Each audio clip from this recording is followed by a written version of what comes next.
have something like that, like they had in the airport, Florida, and buses would just like take you easily from either your GO train or your bus to or your plane, whatever, up here. You know? And when you get to say a terminal, like a stop, like Honey Harbor or Port Said, wherever, you know, we can just have like a little bus terminal for the public buses. The little vans can take them to their final destination with their luggage and stuff. You even have a trailer on the back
use it to, like, you know, pull out of hazardous situations in rural areas, you know.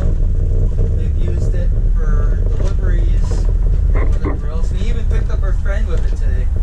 We turned the light on, we pulled out outside his house and turned it on for him. The radios we got, we have a CB radio.